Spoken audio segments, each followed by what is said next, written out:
안녕하세요. 텃밭일기입니다.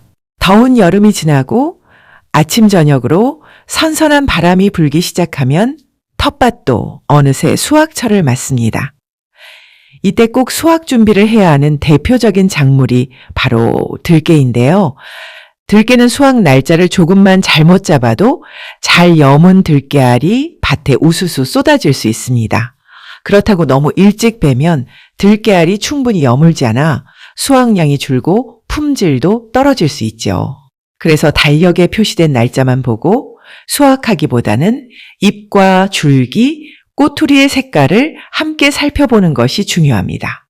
오늘은 들깨 수확 시기부터 수확 적기를 판단하는 방법과 배기, 말리기, 털기, 이물질 제거, 방앗간에 가져갈 때 주의할 점까지 차근차근 알려드리겠습니다. 들깨는 크게 잎을 먹는 잎들깨와 들기름을 짜는 들기름용 들깨로 나뉩니다.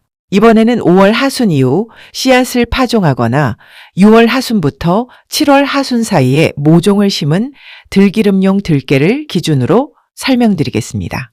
중부 지역에서는 보통 5월 하순부터 6월 중순 사이에 씨앗을 뿌리고 6월 하순부터 7월 중순 사이에 모종을 심습니다. 예상 수확 시기는 9월 하순부터 10월 중순입니다.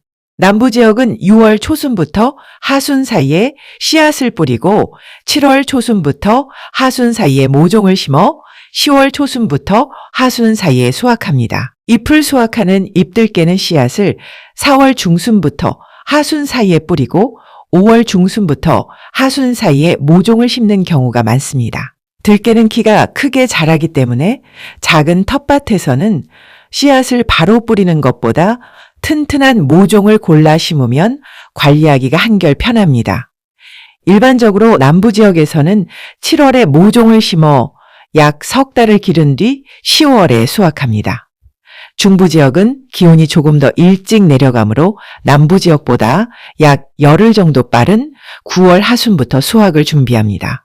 다만 품종과 파종 시기, 지역의 기온과 일조량에 따라 수확 시기가 달라질 수 있으니 날짜는 참고만 하셔야 합니다. 그렇다면 들깨는 언제 베는 것이 가장 좋을까요? 가장 먼저 잎이 누렇게 변하면서 떨어지기 시작하는지 살펴보세요. 줄기는 초록색에서 갈색으로 변하고 꼬투리는 점점 통통하게 여뭅니다. 꼬투리 전체 가운데 약 60%가 갈색으로 변했다면 수확하기 좋은 시기입니다. 꼬투리를 살짝 까보았을 때 안에 든 들깨알이 단단하고 진한 갈색을 띠는지도 확인해 보세요. 대부분 초록색이라면 들깨알이 아직 덜 여문 상태이므로 조금 더 기다려야 합니다. 반대로 꼬투리 대부분이 진한 갈색으로 변할 때까지 기다리면 작은 충격에도 들깨알이 쏟아질 수 있습니다. 들깨밭의 한쪽만 보고 판단해서도 안 됩니다. 위쪽과 가운데, 아래쪽의 꼬투리를 골고루 확인하세요. 꼬투리 10개, 가운데 6개 정도가 갈색으로 변했고 안쪽의 들깨알도 단단하다면 수확을 시작하기에 알맞습니다. 들깨는 잎이 모두 마를 때까지 기다리는 작물이 아닙니다. 너무 늦게 수확하면 베고 옮기는 과정에서 들깨알이 밭에 쏟아져 그동안의 수고가 아깝게 사라질 수 있습니다. 수확할 날짜를 정했다면 일기예보부터 확인해야 합니다. 수확한 들깨는 바로 털지 않고 약 일주일 동안 충분히 말려야 하므로 수확일 이후 비 소식이 적은 시기를 고르는 것이 좋습니다. 가능하면 맑은 날 아침, 이슬이 완전히 마르기 전에 베어주세요. 약간의 습기가 남아있으면 베거나 옮길 때 꼬투리가 쉽게 터지지 않아 들깨알이 쏟아지는 것을 줄일 수 있습니다. 하지만 비를 맞았거나 물기가 많은 상태에서는 수확하지 마세요. 젖은 들깨를 포개어 놓으면 곰팡이가 생기고 품질도 떨어집니다. 가을비가 내린 직후라면 충분히 마른 것을 확인하고 맑은 날이 이어질 때 수확하는 것이 안전합니다. 들깨를 수확할 때는 뿌리째 뽑지 말고 낫이나 전지가위, 전동가위를 이용해 줄기 아랫부분을 잘라주세요. 뿌리째 억지로 뽑으면 줄기가 크게 흔들리면서 잘 익은 들깨알이 떨어지고 흙과 뿌리까지 딸려나와 작업도 지저분해집니다. 소량이라면 전지 가위로도 충분하지만 재배량이 많다면 전동 가위를 이용하면 훨씬 편합니다. 낫을 사용할 때는 줄기를 세게 흔들지 말고 한 번에 잘라주는 것이 좋습니다. 베어낸 들깨는 햇볕과 바람이 잘 드는 곳에서 약 일주일 동안 말립니다. 바닥에는 비닐이나 방수포, 포장천을 넓게 깔아 떨어지는 들깨알까지 모아주세요. 들깨단은 두둑의 경사면을 활용해 비스듬히 세워두면 바람이 잘 통해 비교적 고르게 마릅니다. 이때 꼬투리가 달린 위쪽은 하늘을 향하게 하고 줄기를 자른 아래쪽은 바닥을 향하도록 놓으세요. 꼬투리가 달린 윗부분을 아래로 향하게 놓으면 마르는 동안 들깨알이 바닥으로 쏟아질 수 있습니다. 들깨단을 너무 두껍게 쌓지 말고 가지런히 펼쳐주세요. 중간에 한두 번 방향을 바꿔주면 속까지 고르게 마릅니다. 충분히 마른 들깨는 작업할 바닥에 비닐을 깔고 그 위에 튼튼한 갓바천이나 방수포를 펼쳐 털어줍니다.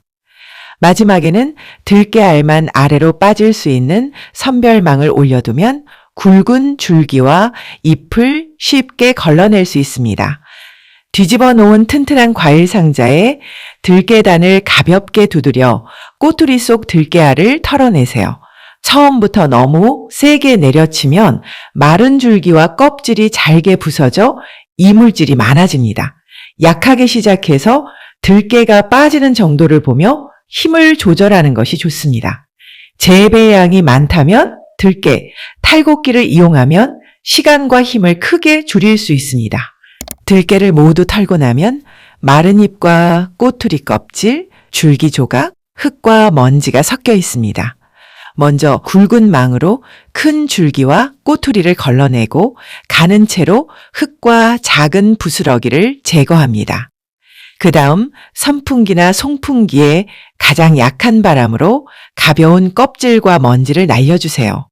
바람이 너무 세면 들깨알까지 날아갈 수 있으므로 반드시 약한 바람부터 시작해야 합니다. 바람을 등지고 높은 곳에서 들깨를 조금씩 떨어뜨리면 무거운 들깨알은 아래로 떨어지고 가벼운 껍질은 옆으로 날아갑니다. 들기름을 짤 예정이라면 선별만 하고 끝내지 말고 들깨를 깨끗한 물로 씻어주세요. 물 위에 떠오르는 빈 알과 이물질은 걷어내고 가라앉은 들깨는 거름망에 받쳐 물기를 뺍니다. 씻은 들깨는 햇빛과 바람이 잘 드는 곳에 얇게 펼쳐 완전히 말려야 합니다. 수분이 남아있으면 보관 중 곰팡이가 생기고 들기름의 맛과 향도 떨어질 수 있습니다. 깨끗하게 씻어 완전히 말린 들깨는 가까운 방앗간에 가져가 들기름을 짜면 됩니다. 방앗간마다 최소 작업량과 세척 여부, 볶는 정도, 비용이 다르므로 방문 전에 전화로 확인해 보세요. 옮기는 동안 비닐이나 자루가 찢어지면 애써 수확한 들깨를 잃을 수 있으니 안쪽에는 튼튼한 비닐을 넣고 바깥에는 자루나 두꺼운 포대를 씌워 이중으로 포장하는 것이 좋습니다. 마지막으로 꼭 기억해 주세요. 중부 지역은 9월 하순부터 10월 중순, 남부 지역은 10월 초순부터 하순이 일반적인 들깨 수확 시기입니다. 하지만 날짜보다 중요한 것은 꼬투리의 색깔입니다. 꼬투리가 약 60% 정도 갈색으로 변했을 때 맑은 날을 골라 수확하고 뿌리째 뽑지 말고 줄기를 잘라주세요. 베어낸 들깨는 꼬투리가 달린 위쪽이 하늘을 향하도록 펼쳐 약 일주일간 충분히 말린 뒤 털어줍니다. 너무 늦게 수확해 잘 여문 들깨알을 밭에 쏟지 마시고 알차고 고소한 들깨를 넉넉하게 수확해 보시기 바랍니다. 오늘도 수고하셨죠. 햇살 따라 땀 흘리고 작은 씨앗 하나에도 우리 마음을 심었죠. 달빠지기 함께 가요. 흔내음이 참 좋네요. 내일 또 만나요. 우리 싱그러운 밭에서 텃밭지기 잊지 마요. 구독 좋아요 살짝 눌러